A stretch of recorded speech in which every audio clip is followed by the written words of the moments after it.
Now, I don't want to jump around, but you talked about Coach Spo earlier, and then you talked about this draft class. How did you all put this big three thing together? Seriously. Yeah, like I played on a team, I still don't know the answer. So the people at home really need to hear the answer. Yeah, you're right.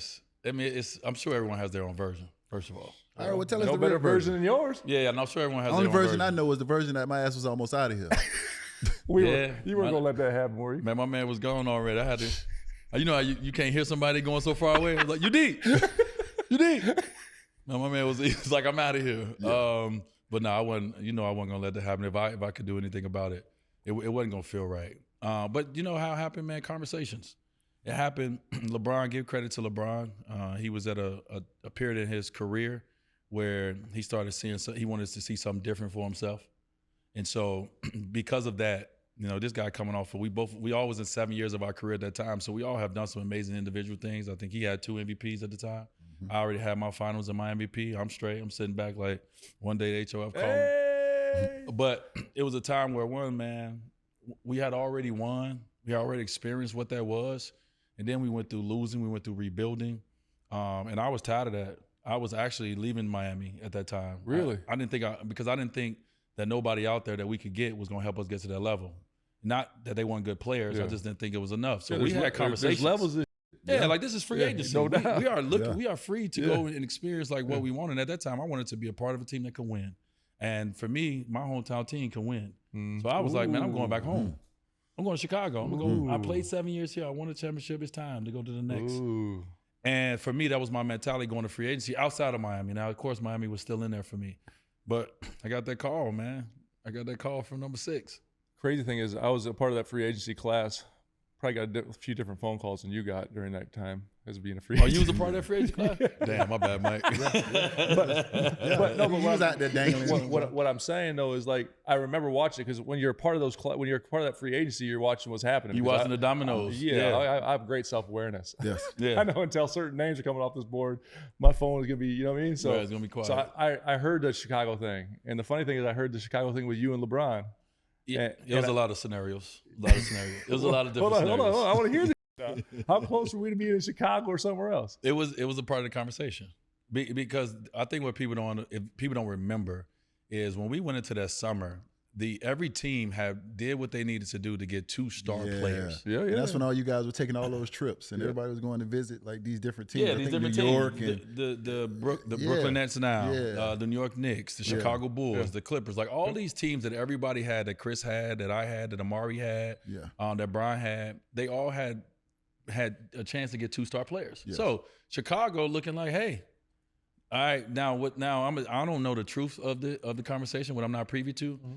But in my mind, I was like, if I'm going to go to Chicago, it can't be me and Brian. I got to beat Brian there. They're going to take him before they take me. Yeah. But it could be me and Chris, or it could be me and a Boozer, or whatever it is, right? It couldn't, because I never thought about playing with LeBron. Yeah. I didn't think that was possible, first of all. I was shocked when it happened. You and me both. Shocked. And plus, it's my favorite person besides Cole, like to compete against. I'm not thinking about playing with him. I love our matchups. Yeah. Mm-hmm. And then I got a call. Wow. And the call was Brian was on the call, I was on the call, our agents was on the call, and they was explaining to us on that call that the Miami Heat quietly did enough so they can get 3 star players. Wow. And that's when the game changed. Pat Riley, I'm telling you. Him and Andy. And Pat. Oh my God. And it was quiet. It was no ESPN, no reports, no breaking Everybody news. else was talking about it. Everybody was talking about that. The Heat was quiet. And so I was thinking 2 players go to a team. When they hit us with that, I was like, so you get that little quietness on the phone with Brian. I'm like, oh, okay. So what you want to do? And so we went from there to like, let's get in person. Let's have a conversation. We had already knew the other player, if it was 3 who we would like to play with. His name was Christopher Bosch. Chris was represented by the same agent, Henry Thomas, at the time. And so we just kind of like let Chris know, like, hey, we having this meeting, talk about some stuff. Let's talk about it. And so we had a secret meeting, secret location. It may come out in one of the documentaries somebody did. We'll talk about all that. But it was some real fire. It was in Miami? Nah, it was secret location. Yeah, I was going to say. It was cold how we did. You know what? I got a production company. I may just do a movie on just like 24 hours of the Big 3. And now if I do it and show y'all how we all met up, it was fire. That's Killer, crazy. it shocked the shit out of me because like I said, I was in that same free agency That's class. dope. That's dope. And I'm sitting there and you know, I'm on the outside looking in, and all of a sudden it's like, okay, D-Wade and CB going to Miami. I'm like, woo, that's gonna be. So I'm actually about to sign with the Lakers. Really? Okay. I was about to sign with the Lakers. It was Phil and Kobe were calling, like blah blah blah, this, that, and the third. Okay. And I get a call from Bronze Camp and said, "What you about to do?" And I said, "What you mean?" So I was like, "You're going back to Cleveland, clearly." Right, clearly. And I'm right? like, man. So the GM of Cleveland starts calling all the time. And he goes, no, just be patient. 2 days, you'll find out. I said, oh. And he drops out like, me and UD probably the same way. There ain't gonna be no bread over there. What else come over there? Because I'm sitting there, once I seen that, and then I think you signed before me, Yeah. I was like, I'm out this bitch. No, we had Ain't no way. We had a phone call because I told him when we called about you. I was like, hey man, you know, we gotta get this number. I was like, okay, cool. He goes, but now UD's gonna be. I was like, hey, no, that's his first. I had to call. I said, that's his first. That's his hometown. And then they came up and they figured it out. I think you guys take less money. But they needed spacing, which was a big deal. Because No, it was. I mean, that was you were LeBron's first call. priority. Yes. He just said it. You just said it. LeBron's first call. Yeah, you was a priority. was Mike Miller. Yeah. Because we needed shooting. Yeah, Right. we needed We shooting. got me and Bron together. That is no shooting. We can make shots. It's no shooting. Chris wasn't a shooter at the time. Yeah, neither. He was a time. mid-range. Yes, wild, yes. by the way. Right. Which wild, by the switched way. like that. Like that. That's Wild, by the way. He was left elbow, right elbow jump shots in Toronto. Man, I mean, he had the fundamentals. Like, Yeah. obviously, he had gained winners and stuff, but we didn't know he was going to take it to the place. But you were the first call. And so this is all happening. On my side, this is all happening in real time. So we already knew that we were going to, so I think we signed on July 7th, and let's say LeBron was July 8th. Yeah. We already knew these things Yeah. once. Well, we hoped that LeBron was going to do his thing. Like he said he was, then Yeah. he went silent. So I didn't, No, he went quiet? he went quiet for about 3 days. From Oh. July 4th, I ain't hear from Bron from July 4th when we all agreed that we were going to do it on July 4th. I remember where I was at. I was in South Carolina with my wife. She was shooting a movie. I went and hid under some, like the little beach thing. I don't know why I was hiding. I went and hid under there to take the call. And that's when we decided on July 4th. But I didn't hear from Bron no more until after his decision. So I didn't know. I was like, I hope, because it started heating up, and I'm like, man, this is tough. It's gonna be tough for him to make that move. Like I'm Man. looking at it, I'm like, this is crazy. Man. And so obviously he ended up doing it. But a lot of conversations, man, and the conversation that we had as a group was more so Bron leading it, talking about what he was looking for, what he was looking to do for his career, what he wanted to do from the standpoint of what kind of coaches he wanted to be a part of, what kind of organization he wanted to build, like all the things that he needed, that he's continued to take and go off in the rest of his life and do.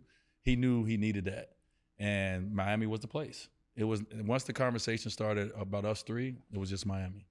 And so we just had a lot of conversations, man. I remember one we had about the head coach. And Spo had just became the head coach like a year or two before that, so no one knew Spo.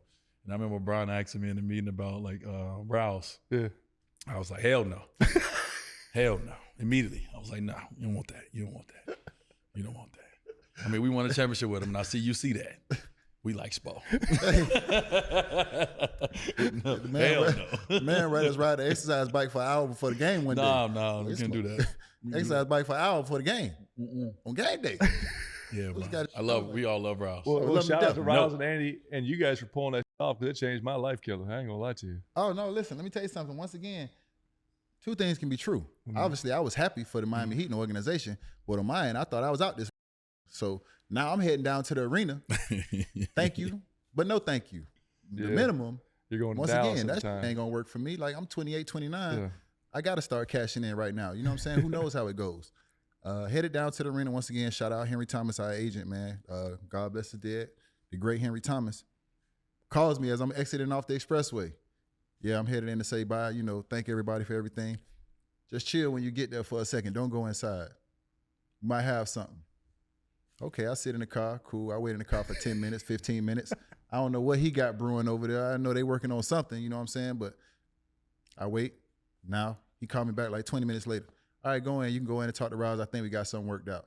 So when I get in there, you know, they tell me they got what? I think it was 5 years. I think it was about 30.